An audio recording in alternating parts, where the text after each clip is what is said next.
Hello student, welcome to my channel Sarvan lecturer. आज मैं आपको बताऊंगा क्लास 10 साइंस, ठीक है, जो आप लोगों का विज्ञान के सभी महत्वपूर्ण प्रश्न, ठीक है, जितने भी आपके इंपॉर्टेंट क्वेश्चन है। जैसा कि आपको पता है, अब की बार आप लोगों का 20 नंबर आप लोगों का ऑब्जेक्टिव क्वेश्चंस आएंगे, ठीक है।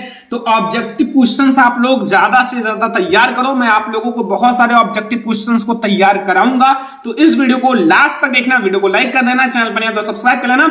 सबसे पहले हम लोग आप लोगों का ऑब्जेक्टिव क्वेश्चंस देखेंगे, फिर इसके बाद हम लोग और सारे क्वेश्चंस देखेंगे जो आपका लघु उत्तरीय और दीर्घ उत्तरीय प्रश्न है। बोर्ड एग्जाम में यहां से जो आपके क्वेश्चंस है 100% आएंगे, क्योंकि यहां से आपको बहुत सारे क्वेश्चंस देखने को मिलेगा, ठीक है।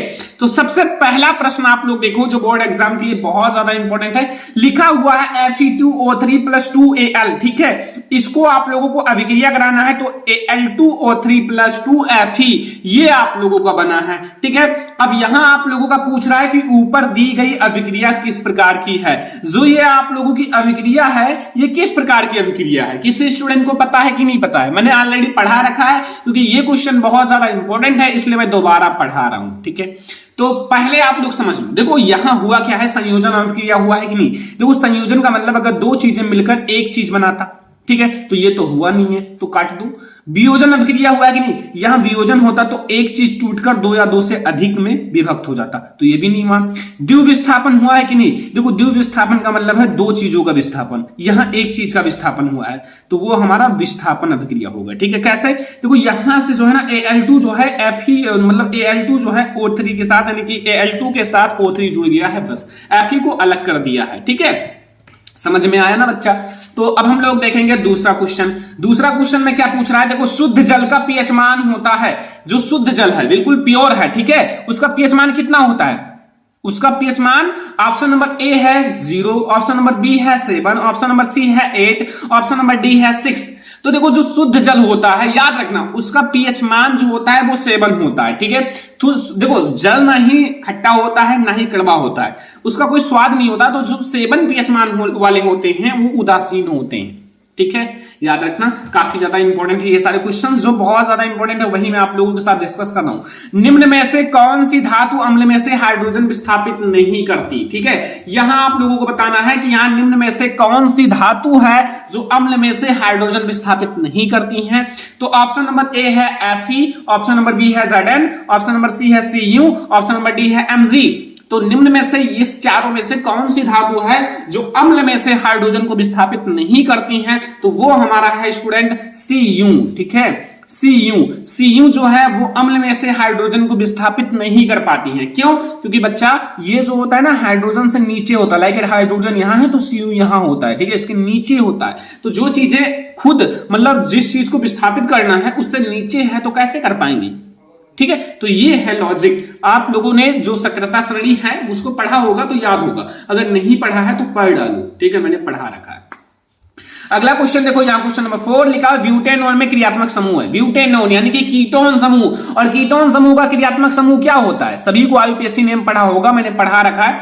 ऑप्शन नंबर ए है single bond CHO, option number B है यहां सिंगल बॉन्ड C फिर double bond O, option number C है single bond OH, option number D है सिंगल बॉन्ड COOH, ठीक है। अब आप लोग सोच रहे होंगे सर इसमें कौन सा हो सकता है, ठीक है। समझना, देखो आप लोग भले ही ना समझो, लेकिन यहां जो C और O होता है, जो CO एक साथ भी लिख सकते हो CO, ये होता है कीटोन समूह, और इनके बीच में डबल बॉन्ड होता है, ठीक है। जैसे यहां देखो ये डबल बॉन्ड है, और ये जो है ना यहां सिंगल बॉन्ड से, क्योंकि कार्बन की संयोजकता 4 होती है, उसे पूरा करना है। अब इसमें ये आपका अल्कोहल समूह है, ठीक है, ये अल्कोहल है, ये आपका जो कार्बोक्सिलिक समूह है, और ये आप लोगों का एल्डिहाइड समूह है, ठीक है, और ये जो हमने बताया वो कीटोन समूह है।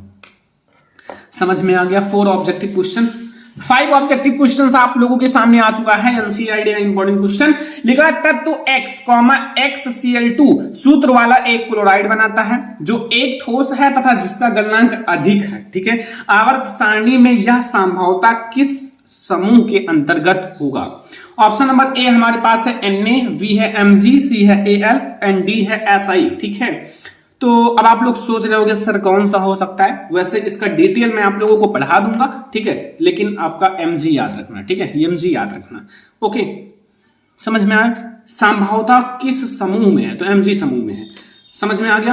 अगला, अगर देखो स्वापोषी पोषण है, स्वापोषी पोषण के लिए आवश्यक है, जो चारों हैं, चारों में जो स्वापोषी पोषण के लिए आवश्यक है, इन चारों में क्या आवश्यक है स्वापोषी पोषण के लिए? तो ऑप्शन नंबर ए है CO2 तथा H2O कार्बन डाइऑक्साइड तथा जल। ऑप्शन नंबर बी है क्लोरोफिल, ठीक है। ऑप्शन नंबर सी है सूर्य का प्रकाश, डी है उपयुक्त सभी। देखो जो स्वापोषी पोषण होते हैं उनके लिए जो है ना कार्बन डाइऑक्साइड भी जरूरी है, H2O यानी कि पानी भी जरूरी है, जल, क्लोरोफिल भी जरूरी है, सूर्य का प्रकाश भी जरूरी है। खुद से भोजन बनाना पड़ता है ना, दूसरे पर निर्भर नहीं होते, तो इसलिए ये सब जरूरी है। तो उपयुक्त सभी पे लगा दो ना, क्या दिक्कत है, सभी हैं जरूरी, क्योंकि लाइफ में आगे जाना है इन लोगों को, ठीक है। अगला देखो, यहां क्वेश्चन नंबर 7 पर फोकस करो। लिखा क्या है? क्वेश्चन नंबर 7 लिखा है मनुष्य में जो वृक्क होता है एक तंत्र का भाग है जो संबंधित है। देखो मनुष्य में जो वृक्क है ना, वृक्क जो है एक तंत्र का भाग है जो संबंधित है। वृक्क किससे संबंधित है? ऑप्शन नंबर ए है पोषण से, बी है श्वसन से, सी है उत्सर्जन से, डी है परिवहन से। देखो जो वृक्क होता है ना, वृक्क मतलब होता है एक उत्सर्जी अंग, जो मेन उत्सर्जी अंग होता है। अब अगर ये मेन उत्सर्जी अंग है तो फिर किससे संबंधित हो सकता है? बस उत्सर्जन से। थोड़ा सा लॉजिक समझ लिया करो ना तो आपको आसान लगेगा, क्योंकि हर एक चीजों को याद रखना थोड़ा मुश्किल है।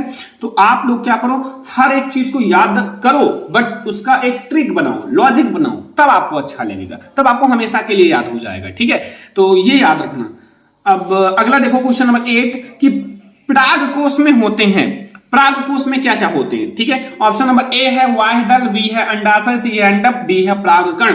तो जो पराग कोश होते हैं ना, एक ट्रिक के द्वारा समझो, पराग के अंदर पराग ही होता है, ठीक है। तो पराग के अंदर पराग ही है तो मतलब हमारा पराग कोश के अंदर परागकण ही है, ठीक है। समझ में आया? लॉजिक है। तो ये हमारा हो गया पराग कोश के अंदर परागकण होता है जो नर जननांग है, ठीक है। समझ में आ गया होगा। अगला हमारा निम्न में से कौन सा मानव में मादा जनन तंत्र का भाग नहीं है? ये जो है ना, इन चारों में से कौन सा है जो मादा जनन तंत्र का भाग नहीं है? तो ऑप्शन नंबर ए है अंडाशय, बी है गर्भाशय, सी है शुक्रवाहिका, डी है डिंबवाहिनी। तो इन चारों में से जो है, जो मादा जनन तंत्र का भाग नहीं है, अंडाशय जो है वो मादा जनन तंत्र का भाग है, गर्भाशय भी मादा जनन तंत्र का भाग है, डिंबवाहिनी मतलब अंडवाहिनी ये भी मादा जनन तंत्र का भाग है, बट शुक्रवाहिका ये नर जनन तंत्र का भाग है। किसका भाग है? नर जनन तंत्र का, ठीक है। ये हमारा क्वेश्चन नंबर 9 तक कंप्लीट हो गया, समझ में आ गया ना सारा। अब आते हैं क्वेश्चन नंबर 10 पर। क्वेश्चन नंबर 10 आप लोग समझ लो। क्वेश्चन नंबर 10 में है कि समजात अंगों का उदाहरण है। जो समजात अंग होते हैं, समजात अंग का उदाहरण है। ऑप्शन नंबर ए हाथ, हमारा हाथ जो है तथा कुत्ते का अग्रपाद एक दूसरे से समानता है ना, चलो ठीक है। हमारा दांत तथा हाथी का दांत, भाई समानता तो है क्योंकि दांत दांत ही होते हैं, किसी का बड़ा है किसी का छोटा है, ठीक है। ऑप्शन नंबर सी है आलू एवं घास की भूस्तरी, ये भी थोड़ा समानता है। ऑप्शन नंबर डी है उपयुक्त सभी। समजात मतलब होता है समान जात, तो ये सारे एक जाति समान है। हमारा हाथ कुत्ते का अग्रपाद एक ये जाति समान है, हमारा दांत हाथी का दांत जाति समान है, आलू तथा घास के उपभोस्त्री ये भी समान है। तो उपयुक्त सभी, उपयुक्त सभी आप लोगों का सही हो जाएगा, ठीक है। समझ में आया? अगला देखो क्वेश्चन नंबर 11, निर्वात में प्रकाश की चाल 3 × 10⁸ मीटर प्रति सेकंड है, तो कांच का जिनका अपवर्तनांक 1.5 है में प्रकाश की चाल होगी। इसमें जो प्रकाश की चाल है वो क्या होगी? ऑप्शन नंबर ए है 4.5 × 10⁸ मीटर प्रति सेकंड, बी है 2 × 10�6 मीटर प्रति सेकंड, सी है 3 × 10�6 मीटर प्रति सेकंड, डी है 2 × 10⁸ मीटर प्रति सेकंड। बच्चा पार्टी कुछ नहीं करना है, थोड़ा सा लॉजिक समझो कि अगर ये 3 है यानी कि 3 है तो 3 को छोटा बनाने के लिए 1.5 से ये जो 1.5 अपवर्तनांक है इसको भाग दे दो, 1.5 से करोगे 2 आएगा, 2 × 10⁸ मीटर प्रति सेकंड आपका सही हो जाएगा, ठीक है। क्योंकि आपका जो प्रकाश की चाल है बट्टे में आपको अपवर्तनांक कर लेना है, और अपवर्तनांक से जैसे ही आप भाग दोगे 3 में आपका 1.5 से, तो 1.5 × 2 यानी कि हमारा 3 हो जाएगा। तो यहां आपका 2 × 10⁸ मीटर प्रति सेकंड बिल्कुल सही हो जाएगा, ठीक है। समझ में आ गया होगा, ठीक है। अगला क्वेश्चन नंबर 12, अभिनेत्र लेंस की फोकस दूरी में परिवर्तन किया जाता है। इन चारों में से कौन है जो अभिनेत्र लेंस की फोकस दूरी में परिवर्तन कर सकते हैं? तो ऑप्शन नंबर ए है पुतली द्वारा, बी है दृष्टिपटल द्वारा, सी है पश्चिमाभि द्वारा एंड डी है प्रत्यारिका द्वारा। तो अभिनेत्र लेंस की फोकस दूरी में परिवर्तन बहुत इंपॉर्टेंट एनसीईआरटी का क्वेश्चन है। तो अभिनेत्र लेंस का जो फोकस दूरी में परिवर्तन है वो पश्चिमाभि के द्वारा किया जाता है। किसके द्वारा? पश्चिमाभि द्वारा, ठीक है, समझ में आ गया? ठीक है, अगर समझ में आ गया तो अच्छी बात है। क्वेश्चन नंबर 13, 4 ओम प्रतिरोध वाले n चालक तार समांतर क्रम में जोड़ने पर तुल्य प्रतिरोध होगा। ऑप्शन नंबर ए है 4n, बी है 4/n, सी है n/4, डी है 4n स्क्वायर। तो इसका हमारा राइट आंसर हो जाएगा कि हमारा मतलब 4 ओम प्रतिरोध वाले, प्रतिरोध हमारा 4 ओम है और n चालक तार यानी कि n मतलब 1/r हो जाएगा, समांतर क्रम है, और हमारा जो n चालक तार है प्रतिरोध n है, ठीक है, r है, सॉरी 4 है, तो ये दोनों को उल्ट देखो, r इक्वल टू हमारा 4/n हो जाएगा, 4/n सही है, ठीक है, 4/n। ये हमारा क्वेश्चन नंबर 13 है। क्वेश्चन नंबर 14 पर आ जाओ बच्चों। क्वेश्चन नंबर 14, क्वेश्चन नंबर 14 में कह रहा है कि विद्युत धारा उत्पन्न करने की युक्ति है, जो विद्युत धारा है, विद्युत धारा उत्पन्न करने की युक्ति है। ऑप्शन नंबर ए है जनित्र, बी है गैल्वेनोमीटर, सी है अमीटर, डी है मोटर, ठीक है। तो इसमें हमारा जो मतलब विद्युत धारा उत्पन्न करने की युक्ति है वो है जनित्र, ठीक है, जनित्र हमारा जो है विद्युत धारा उत्पन्न करने की एक युक्ति है, ठीक है। और हमारा 15 नंबर ऑब्जेक्टिव है कि निम्नलिखित में से कौन सा जैव मात्रा ऊर्जा का उदाहरण नहीं है। तो इन चारों में से देखो, लकड़ी जो है वो हमारा है, गोबर गैस भी है, नाभिकीय ऊर्जा नहीं है, और कोयला भी है, ठीक है। तो ये हमारे ऑब्जेक्टिव क्वेश्चन है। अब हम लोग आप लोगों के मोस्ट इंपोर्टेंट और भी क्वेश्चन देखेंगे जो बोर्ड एग्जाम के लिए सबसे ज्यादा इंपॉर्टेंट है। तो चलो देखते हैं। सबसे पहला प्रश्न देखो, आप लोगों का पहले चैप्टर का एनसीईआरटी का क्वेश्चन है, थोड़ा सा ध्यान से समझना, ठीक है। इस टाइप का क्वेश्चन बोर्ड एग्जाम में जरूर आता है। देखो लिखा हुआ है तेल एवं वसा युक्त, जो तेल एवं वसा युक्त खाद्य पदार्थ हैं, यानी कि तेल एवं वसा युक्त खाद्य पदार्थों को नाइट्रोजन से प्रभावित क्यों किया जाता है। जो तेल एवं वसा युक्त खाद्य पदार्थ हैं उन्हें नाइट्रोजन से प्रभावित क्यों किया जाता है, ये आप लोगों का बहुत ज्यादा इंपॉर्टेंट क्वेश्चन है। तो उत्तर है कि तेल एवं वसायुक्त जो खाद्य पदार्थ है, खाद्य पदार्थों को नाइट्रोजन से प्रभावित किया जाता है, क्योंकि ऐसा करने से ये खाद्य पदार्थ वायु में उपस्थित ऑक्सीजन से अभिक्रिया करके ऑक्सीकृत नहीं होते। मतलब जो ये खाद्य पदार्थ है, ये जो वायु में उपस्थित ऑक्सीजन है उससे अभिक्रिया नहीं करेंगी। अगर ऑक्सीजन से अभिक्रिया नहीं करेंगी तो फिर ये ऑक्सीकृत नहीं होंगी, ऑक्सीकृत नहीं होंगी तो ये खराब नहीं होंगी, ठीक है, खराब नहीं होगा, ठीक है। तो ये खराब नहीं होते। इस प्रकार जो खाद्य पदार्थ है वो लंबे समय तक सुरक्षित रखा जा सकता है। मान लो कि मतलब इसे लंबे समय तक रखना पड़ता है, क्योंकि मान लो अगर ये जल्दी नहीं बिकते हैं सामान तो फिर इन्हें लंबे समय तक रखना पड़ता है, तो इसीलिए हम इसे नाइट्रोजन से प्रभावित करते हैं, ठीक है। तो एक बार और आप लोग समझ लो कि तेल, जो तेल में बनाए जाते हैं वसायुक्त खाद्य पदार्थ, जो खाने वाले पदार्थ होते हैं, को नाइट्रोजन से प्रभावित किया जाता है, क्योंकि ऐसा करने से ये खाद्य पदार्थ वायु में उपस्थित ऑक्सीजन से अभिक्रिया करके ऑक्सीकृत नहीं होते और इस प्रकार खाद्य पदार्थों को लंबे समय तक सुरक्षित रखा जा सकता है, ठीक है। दूसरा क्वेश्चन देखो, शुद्ध अशुद्ध जल का पीएच मान कितना होता है। जो शुद्ध जल होता है उसका पीएच मान कितना होता है, ठीक है। तो शुद्ध जल का पीएच मान कितना होता है ये क्वेश्चन आप लोगों को पता होगा। अगर नहीं पता हो तो मैं आपको थोड़ा सा समझाता हूं एक पीएच स्केल के द्वारा। देखो ये एक पीएच स्केल है, ठीक है, समझना थोड़ा सा। ये 0 से 14 तक होता है, अब बीच में आपका 7 होता है, ठीक है। देखो 0 से लेके 7 के बीच में, ठीक है, 0 से 7 के बीच में अम्लीय होता है और 7 से लेके 14 के बीच में क्षारीय होता है। जो बीच में होता है ना, ये जो बीच में, ये उदासीन होता है। उदासीन का मतलब होता है जिसका कोई स्वाद नहीं होता है। तो इसका जो उत्तर होगा बच्चा पार्टी वो है 7, ठीक है। क्या होगा? 7। इसका मतलब जो मतलब जलीय विलयन का पीएच मान होगा, जो हमारा अशुद्ध जल का पीएच मान होगा वो 7 होगा, ठीक है, क्योंकि जल का कोई स्वाद नहीं होता इसलिए इसका हमारा पीएच मान 7 होगा। ये तो अब आप लोगों को बहुत अच्छे से समझ में आ गया होगा, काफी आसान सा क्वेश्चन है, ठीक है। अगला क्वेश्चन आप लोग ध्यान दो, अगला क्वेश्चन नंबर 3 कि कॉपर के 2 प्रमुख अयस्कों के नाम लिखिए, ठीक है। जो कॉपर के 2 प्रमुख अयस्क का नाम वह सूत्र लिखिए, ठीक है। तो कॉपर के 2 प्रमुख अयस्क कौन कौन से हैं? देखो मैं आपको दोनों का नाम बता देता हूं, फिर आप लोग इसका सूत्र लिखना, उदाहरण लिखना, सब कुछ वो भी मैं आपको बताऊंगा। पहला है कॉपर के 2 ऑक्साइड अयस्क, मतलब जो अयस्क हैं वो है हमारे sulphide x, number 1 sulphide x, number 2 oxide x, ठीक है, सल्फाइड एक्स और ऑक्साइड एक्स। तो सल्फाइड एक्स और ऑक्साइड एक्स के उदाहरण भी तो जानना जरूरी है। तो सल्फाइड एक्स में जो हमारा उदाहरण है वो है कॉपर ग्लन्स, कॉपर ग्लन्स, ठीक है। इसका फार्मूला होता है Cu2S, ये तो एक हो गया। और एक समझ लो, वह फिर हमारा है कॉपर पाइराइट,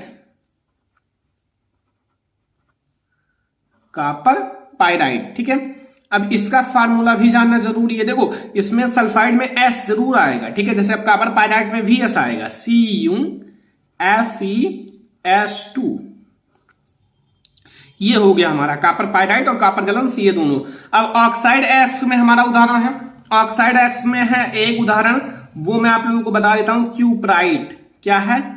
क्यूपराइट। और क्यूपराइट यानी कि ऑक्साइड में O आएगा, O, ठीक है, जैसे इसमें है Cu2O, ठीक है स्टूडेंट। तो ये हमारा है क्वेश्चन नंबर 4, जो कि बहुत ज्यादा आसान है। अगर आप थोड़ा सा कॉमन माइंड लगाते हो तो फिर आप लोगों को आसान लगेगा, वरना आप लोगों को हार्ड लगेगा, ठीक है। तो ये क्वेश्चन तो बहुत आसान लगा होगा, क्योंकि बहुत ज्यादा आसान भी है, लेकिन थोड़ा सा आप लोगों को समझना था। अगला क्वेश्चन आप लोग देखो, ये बहुत ज्यादा इंपॉर्टेंट क्वेश्चन है। मैं ज्यादा अभी छोटे छोटे क्वेश्चन बता रहा हूं, ठीक है, इस वीडियो में। देखो यहां हमारा योगात्मक अभिक्रिया को उदाहरण देकर समझाइए। जो योगात्मक अभिक्रिया है उसको आप लोगों को उदाहरण देकर समझाना है, ठीक है। तो यहां आप लोग देखो, योगात्मक अभिक्रिया में जो पदार्थ होते हैं, पदार्थ जैसे योगात्मक, देखो ध्यान से समझना, इसका अर्थ ही समझ लो। योगात्मक, योग मतलब होता है जुड़ना, ठीक है, तो योगात्मक का मतलब होता है जुड़ना। तो योगात्मक अभिक्रिया को उदाहरण देकर समझाइए। तो योगात्मक अभिक्रिया में जो पदार्थ होते हैं वो आपस में संयोग करके, मतलब वो आपस में जुड़ते हैं, आपस में संयोग करके केवल एक पदार्थ बनाते हैं। क्या बनाते हैं? केवल एक पदार्थ बनाते हैं। मतलब मान लो दो आपके पदार्थ हैं, वो मिलकर संयोग किया तो केवल एक पदार्थ बनाया, तीन है तो भी संयोग करके एक पदार्थ बनाया, तथा कोई भी अन्य पदार्थ नहीं बनता है, कोई अन्य पदार्थ नहीं बनता है। तो यही हमारा योगात्मक अभिक्रिया कहलाता है। क्या कहलाता है? योगात्मक अभिक्रिया। अगर उदाहरण की बात की जाए तो जैसे मैं एथिलीन, एथिलीन का फार्मूला होता है C2H4, बट इसे मैं कैसे लिखूंगा? CH2 अलग अलग, ठीक है, CH2 फिर डबल बॉन्ड CH2, ये हमारा एथिलीन है, ठीक है, एथिलीन। और यहां हमारा हाइड्रोजन जुड़ेगा, तो ये दो चीजें जुड़ गई और फिर बनाएगा क्या? बनाएगा हमारा, देखो यहां दो चीजें जुड़ गई, हमारा CH3 single bond CH3, ethane बना लिया। क्या बना लिया? एथेन। तो ये हमारा एथिलीन और ये हमारा क्या है? एथेन, ठीक है, समझ में आ गया ना? कोई प्रॉब्लम नहीं होगा, काफी आसान लग रहा होगा क्वेश्चन। तो बस इतना ही है कि योगात्मक अभिक्रिया में जो पदार्थ होते हैं वो आपस में संयोग करके केवल एक पदार्थ बनाते हैं, वो हमारा ये है, ठीक है। उदाहरण भी आप लोगों को समझ में आ गया। अब एक अभिक्रिया है जो कि बहुत ज्यादा इंपॉर्टेंट है, बोर्ड एग्जाम में कई बार आ गया है कि एसिटिक अम्ल से मेथेन बनाना, एसिटिक अम्ल से मेथेन आपको बनाना है। और आप निम्नलिखित परिवर्तन किस प्रकार से करेंगे? केवल रासायनिक समीकरण दीजिए एसिटिक अम्ल से मेथेन, जो एसिटिक अम्ल है उससे आपको मेथेन बनाना है। तो वो एसिटिक अम्ल से मेथेन बनाना आसान है, लेकिन थोड़ा सा आप लोगों को हार्ड लगेगा, ठीक है, क्योंकि ये दो लाइन में है, दो चरणों में है। जैसे सबसे पहले हम लोग एसिटिक अम्ल लेंगे। एसिटिक अम्ल का फार्मूला क्या होता है? CH3, ठीक है, COOH। अब एसिटिक अम्ल से हमें क्या बनाना है? CH4 यानी कि मेथेन। तो इसका सबसे पहले हम लोग NaOH के साथ अभिक्रिया कराएंगे, यानी कि सोडियम हाइड्रोक्साइड के साथ, ठीक है। तो इसका मैंने इससे करा दिया, तो फिर आप लोगों को मिलेगा यहां देखो CH3, ठीक है, CH3 COO और यहां से Na चला जाएगा इसके साथ Na, और प्लस यहां से एक H, यहां से एक H2 और यहां से एक वो H2O, ठीक है, बस ये हमें। और ये हमारा है सोडियम एसीटेट, ये Na से सोडियम और CH3CO से एसीटेट। अब हम दोबारा अभिक्रिया कराएंगे CH3 COO Na का, ठीक है, और प्लस हम लोग दोबारा NaOH के साथ कराएंगे, ठीक है, दोबारा NaOH के साथ कराएंगे। अब की बार हमें कुछ उत्प्रेरक भी लेना है, CaO कैल्शियम ऑक्साइड को आपको यहां गर्म, ठीक है, गर्म करना है, तब ये जल्दी अभिक्रिया होगा। तो यहां में CH है, CH3 है और एक H ले लो, ठीक है, 4 हो जाएगा। ये हमारा गैस के रूप में ऊपर निकलेगा, और प्लस N2 NA2NCO3 निकल जाएगा। Na यानी कि Na2 है, Na2 NCO यहाँ वो और ये वो 3, ठीक है। ये हमें मिल गया ना, यही तो है हमारा मीथेन, और यही हमें बनाना था। एसिटिक अम्ल से मीथेन या एसिटिक अम्ल से मैंने मीथेन बना दिया, ठीक है। समझ में आ गया होगा, काफी आसान सा क्वेश्चन है, लेकिन अगर आपको समझ में आ गया हो तो बहुत अच्छी बात है, ठीक है। अगला क्वेश्चन समझो, आधुनिक आवर्त सारणी नियम लिखिए। आधुनिक आवर्त सारणी का नियम क्या है, जो आधुनिक आवर्त सारणी का नियम पूछ रहा है, तो आधुनिक आवर्त सारणी का नियम लिखिए। देखो, आधुनिक आवर्त नियम जो है के अनुसार जो तत्व होते हैं, तत्व जैसे आपके जो तत्व होते हैं, अब देखो ये आधुनिक आवर्त सारणी बता रहा है। अगर यही मेंडलीव की आवर्त सारणी होता तो एक थोड़ा सा चेंजेस करना है मेंडलीव की आवर्त सारणी में और आधुनिक आवर्त सारणी में। देखो, आधुनिक आवर्त सारणी के नियमानुसार तत्वों के भौतिक तथा रासायनिक गुण उसके प्रमाण क्रमांक के आवर्ती फलन होते हैं।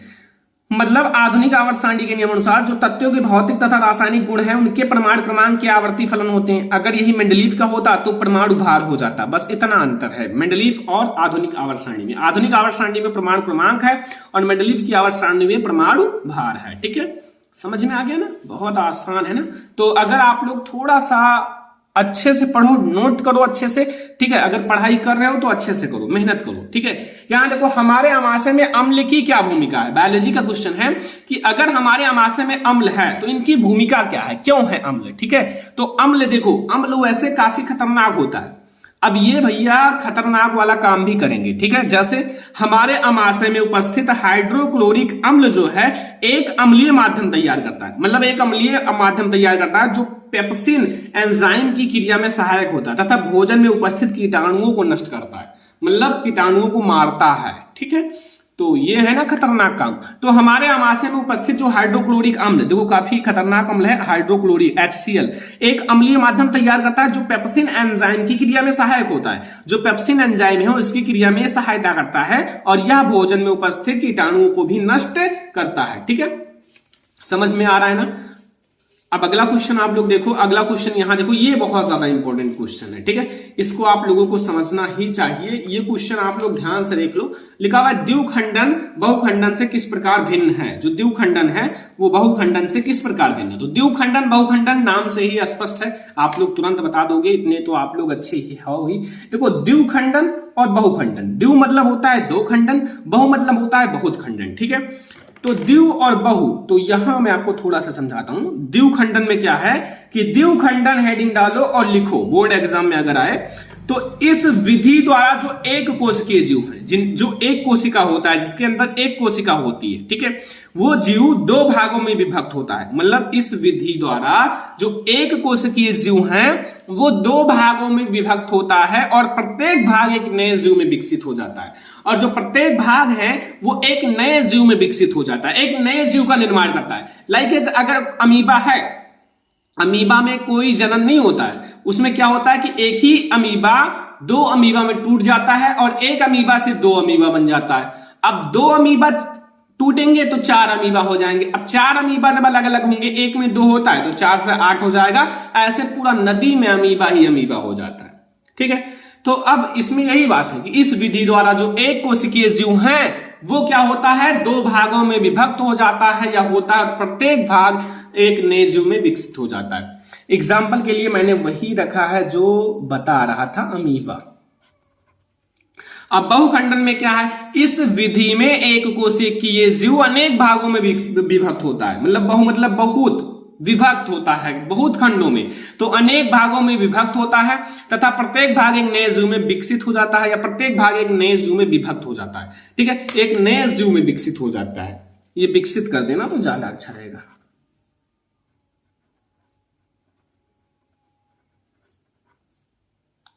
विकसित होता है। अब एग्जाम्पल क्या है, एग्जाम्पल के लिए है मलेरिया परजीवी। मलेरिया परजीवी या फिर प्लाज्मोडियम, ठीक है, ब्रैकेट में लिख देना प्लाज्मोडियम, या फिर मैं लिख देता हूं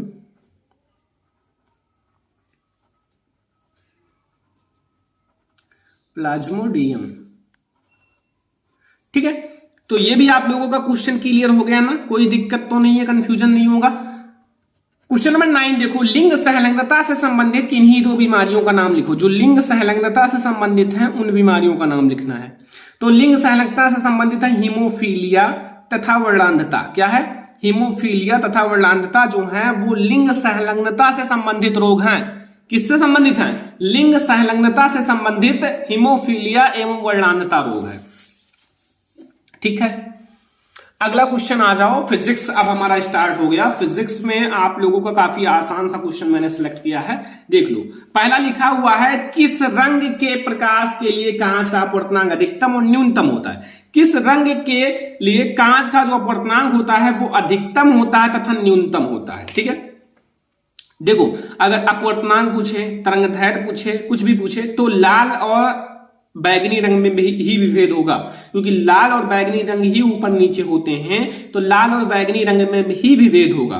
तो अगर अपवर्तनांक पूछे, ध्यान रखना, अगर आप मतलब लाल रंग जो होता है इसका तरंगदैर्घ्य ज्यादा होता है। क्या होता है? तरंगदैर्घ्य का मतलब होता है कि अगर आकाश में जब इंद्रधनुष निकलता है ना तो लाल रंग सबसे गहरा दिखाई देता है, क्योंकि उसका तरंगदैर्घ्य ज्यादा है। तो वो वहां से मतलब बहुत नीचे तक, बहुत नीचे का मतलब है कि वो ज्यादा दूर तक वो आता है। ठीक है, इसलिए बहुत गाढ़ा दिखाई देता है, जबकि बैगनी रंग बहुत हल्का दिखाई देगा, क्योंकि उसका अपवर्तनांक अधिक है, तरंगदैर्घ्य नहीं अधिक है, फैलाव उसका ज्यादा है। तो बैगनी रंग के लिए, प्रकाश के लिए अधिकतम, अपवर्तनांक की बात कर रहा हूं, अधिकतम, तथा आपका लाल रंग के लिए न्यूनतम होता है। ठीक है, न्यूनतम मतलब कम, न्यूनतम। ठीक है, समझ में आ गया होगा। अगला क्वेश्चन देखो, वायु में प्रकाश की चाल 3 × 10⁸ मीटर प्रति सेकंड है। उस माध्यम में प्रकाश की चाल ज्ञात कीजिए जिसका वायु के सापेक्ष अपवर्तनांक 1.5 है। 1.5 काफी आसान क्वेश्चन है। थोड़ा सा एक फार्मूला याद रखना, जो कि अभी मैं आपको बताता हूं कि वायु के सापेक्ष माध्यम का अपवर्तनांक, ये फार्मूला अगर याद है तो ये सवाल आप लोगों के लिए हलवा है। ठीक है, वायु के सापेक्ष माध्यम का अपवर्तनांक,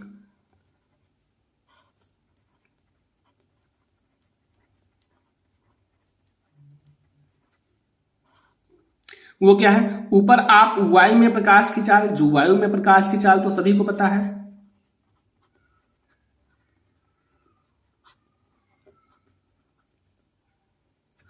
वायु में प्रकाश की चाल और बटे माध्यम में प्रकाश की चाल।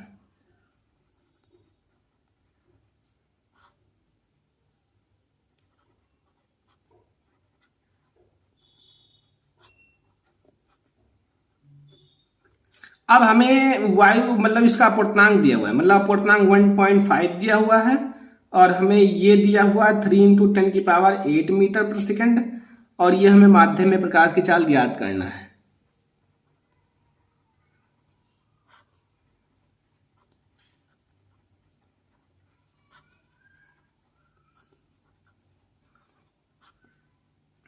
देखो हमें माध्यम में प्रकाश की चाल ज्ञात करना है ना, तो यहां हमारा माध्यम में प्रकाश की चाल यहां आ जाएगा,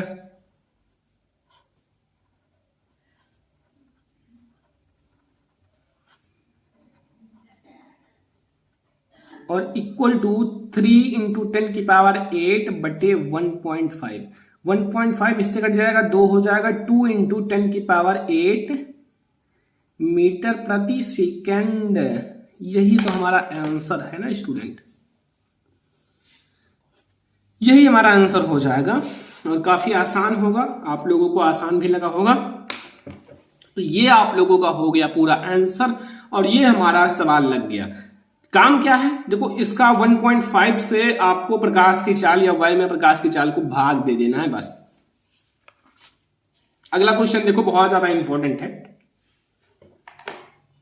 नेत्र की समंजन क्षमता से आप क्या समझते हो? नेत्र की समंजन क्षमता पूछ रहा है आप लोगों से स्टूडेंट। ठीक है, तो नेत्र की जो क्षमता होती है ना, मतलब जो आपकी आंख की क्षमता है, वही तो नेत्र की समंजन क्षमता कहलाती है। जैसे कोई बहुत दूर वस्तु रखी हो चाहे नजदीक वस्तु रखी हो, मतलब चाहे दूर वस्तु रखी हो चाहे नजदीक वस्तु रखी हो, दोनों को आप स्पष्ट रूप से देख सकते हो। अगर आप नजदीक की वस्तु को नहीं देख पाओगे तो आपके अंदर दोष है, आपकी नेत्र की समंजन क्षमता कम है। अब वही कहने का मतलब है कि नेत्र की वह क्षमता जिसके कारण वह अपनी फोकस दूरी को समायोजित करके निकट तथा दूरस्थ वस्तुओं को आसानी से फोकसित कर लेता है, चाहे निकट की वस्तु हो चाहे दूर की वस्तु हो, उसको आसानी से फोकसित कर लेता है, तो वही हमारा नेत्र की समंजन क्षमता कहलाता है। क्या कहलाता है? नेत्र की समंजन क्षमता कहलाता है। ठीक है, क्वेश्चन नंबर 13 पर फोकस करो कि एक कूलाम आवेश की रचना करने वाले इलेक्ट्रॉनों की संख्या का परिकलन कीजिए। एक कूलाम आवेश में कितने इलेक्ट्रॉन होते हैं? एक कूलाम आवेश में इलेक्ट्रॉनों की संख्या ज्ञात करनी है। तो आपको पता है कि एक इलेक्ट्रॉन पर जो आवेश होता है वो तो पता है ना,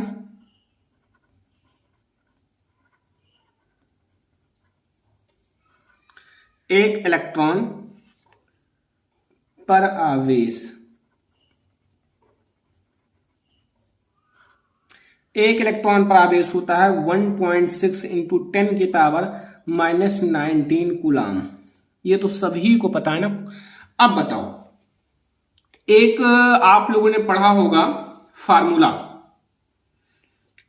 Q बराबर, आप लोगों ने पढ़ा होगा Q बराबर NE या NE बराबर Q। ठीक है, ऐसे भी लिखा जा सकता है ना। और यहां N जो है वो इलेक्ट्रॉनों की संख्या है। क्या है? इलेक्ट्रॉनों की संख्या है। ठीक है, और हमें इलेक्ट्रॉनों की संख्या ही ज्ञात करनी है, तो N और E यहां कितना है? E हमारा 1.6 इंटू 10 की पावर -19 है। और Q हमारा एक कूलाम है, एक, तो N जो होगा वो बराबर होगा 1/1.6 इंटू 10 की पावर -19। ठीक है, अब क्या करोगे?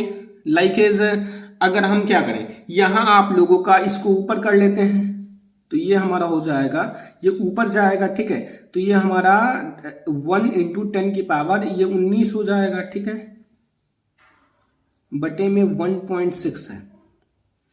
अब आप भाग दे दो, यहां से क्या करो, यहां से आप एक पॉइंट हटा सकते हो ना, या फिर आप लोग मतलब देखो, यहां से मैंने एक पॉइंट हटा दिया, यहां एक 0 बढ़ा दिया। ठीक है, तो ये हमारा 16 हो गया और ये हमारा 10 हो गया। तो अब इसको आप भाग दे दो। ठीक है, 16 का 10 से 0 पॉइंट। ठीक है, तो 16 आपका 96, 4 बच जाएगा, फिर 0 बढ़ा लो, फिर यहां 16 का 2 बार ले जाओगे 32 हो जाएगा, तो यहां का कितना बचेगा? 8, 0 बढ़ा लो, फिर आपका 16 पंचे 80, कट गया ना पूरी तरह से।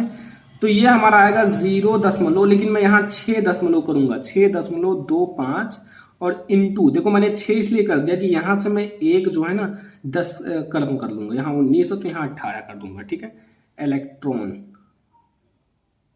इतना इलेक्ट्रॉन रहेगा, 6.25 इंटू 10 की पावर 18 इलेक्ट्रॉन। ठीक है, अगला क्वेश्चन, चुंबकीय क्षेत्र की तीव्रता का मात्रक, एसआई मात्रक बताना है। चुंबकीय क्षेत्र की तीव्रता का एसआई मात्रक क्या होता है? तो चुंबकीय क्षेत्र की तीव्रता का एसआई मात्रक वेबर प्रति मीटर स्क्वायर होता है। क्या होता है? वेबर प्रति मीटर स्क्वायर। ठीक है, अगला क्वेश्चन पर फोकस कर लो, 15 नंबर क्वेश्चन, लास्ट क्वेश्चन है कि नाभिकीय ऊर्जा का महत्व क्या है, मतलब जो महत्व है बताइए, या फिर नाभिकीय ऊर्जा की परिभाषा लिखिए, कुछ भी कह सकते हो। ठीक है, मेन है नाभिकीय ऊर्जा ये है। तो नाभिकीय ऊर्जा एक गैर परंपरागत ऊर्जा है, जो गैर परंपरागत ऊर्जा है, और आजकल विखंडन से प्राप्त ऊर्जा का सफलतापूर्वक उपयोग हो रहा है संलयन अभिक्रिया से प्राप्त ऊर्जा के दोहन संभावना व्यक्त की जा रही है। ठीक है, मतलब जो हमारे कहने का मतलब है कि नाभिकीय ऊर्जा एक गैर परंपरागत ऊर्जा है और आजकल विखंडन से प्राप्त जो ऊर्जा का सफलतापूर्वक उपयोग करा जा रहा है। ठीक है, हो रहा है, और संलयन अभिक्रिया से प्राप्त ऊर्जा के दोहन की संभावना व्यक्त की जा रही है। ठीक है, यही तो एग्जैक्ट लिखा है आपके बुक में। तो ये हमारा है आज का साइंस का इंपॉर्टेंट क्वेश्चन। ठीक है, ये साइंस का इंपॉर्टेंट क्वेश्चन है और आई होप कि आप लोगों को पूरा समझ में आ गया होगा। ये मैंने आज 15 ऐसे क्वेश्चंस बताए जो बोर्ड एग्जाम के लिए सबसे ज्यादा इंपॉर्टेंट है। और ये क्वेश्चंस आप याद कर लेना, अभी हम आप लोगों के लिए बहुत सारे क्वेश्चंस लाएंगे, model paper, previous paper, guest paper, सब कुछ लाएंगे। इसलिए आप लोग चैनल को सब्सक्राइब करके रखो ताकि हर एक चीज आप तैयारी कर सको। तो ये हमारे साइंस का महत्वपूर्ण प्रश्न है। वीडियो पसंद आया हो लाइक कर देना, शेयर कर देना अपने फ्रेंड्स के साथ, चैनल पे नया तो सब्सक्राइब कर लेना और इन सारे क्वेश्चंस को नोट कर लेना। चलो फिर मिलते हैं नेक्स्ट इंपॉर्टेंट वीडियो में, तब तक के लिए धन्यवाद।